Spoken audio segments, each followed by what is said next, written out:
Yeah, definitely. It's the number one, definitely the fastest share taker of strategic and operational discussions across our companies, and full point of focus. And I would say, there have been a lot of things that popped up, went away, et cetera, as topics du jour over the last 5 years. This one is definitively staying. I mean, this is like the iPhone, personal computers, et cetera. I truly believe that, and people much smarter than me believe that, which would be more important. We got lucky, which was we have our annual planning meeting every year in the late November, early December timeframe, and we have one outside speaker. And this year, Barry and Joey asked Sam Altman to speak to us, and we, in the lucky department, he was talking Friday, and they released ChatGPT on that Tuesday, and so we're sitting at our Wednesday staff meeting, Wednesday kickoff meeting, looking at the Twitter, blowing up on Twitter of what's happening. We're like, wow, look at this thing. This will make it interesting. Of course, he then explains it, and we ended up. Barry was interviewing him, but we were asking questions, and it probably went for an hour 40. And then that really precipitated, and people started to, use the service, the product themselves. And there are two, key vectors that come out of it. One is productivity improvement, and was also a key point of discussion in our board meeting.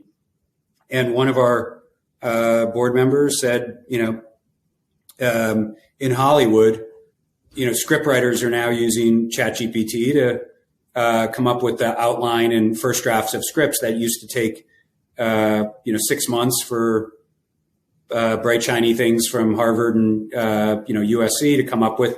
Now ChatGPT, it's not great, but they can lay out the framework and give you something to work for. And we've heard that in numbers. So we think a lot about the productivity improvements. We also think about the threats and what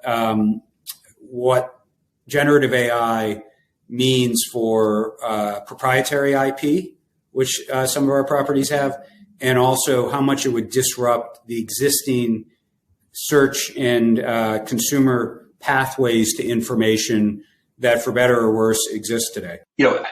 Whether it was good perspective on our part or pure luck, about 3 weeks before ChatGPT really came to the forefront, we purchased a company called Amenity Analytics that does natural language processing, does AI work around earnings releases, is one of the more prominent analytics companies in the Wall Street space that's very tied into the type of work that ChatGPT does. So when we, our board is very supportive of this.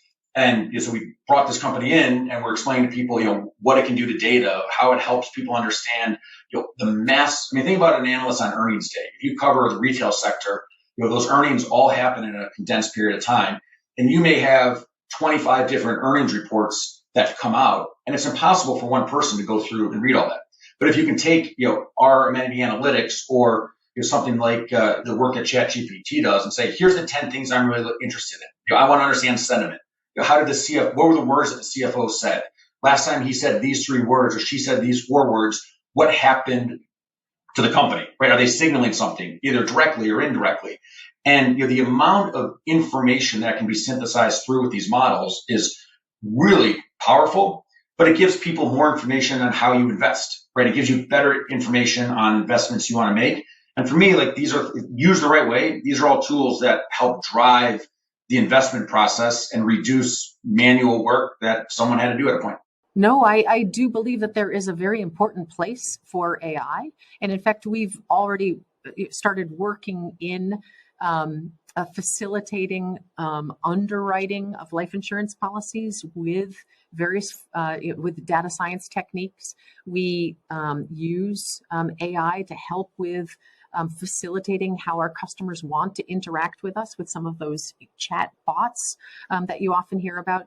There is a real place for it. At the same time, it's critical, not only because of the regulations, but also because we care about protecting private information. We want to make sure that The AI doesn't misuse personal information. But with that control in place, I see that there's a bright future for AI to facilitate what we do. There will always be a human element. I'm not worried about that. But I think AI will make our lives easier and help make us make better decisions.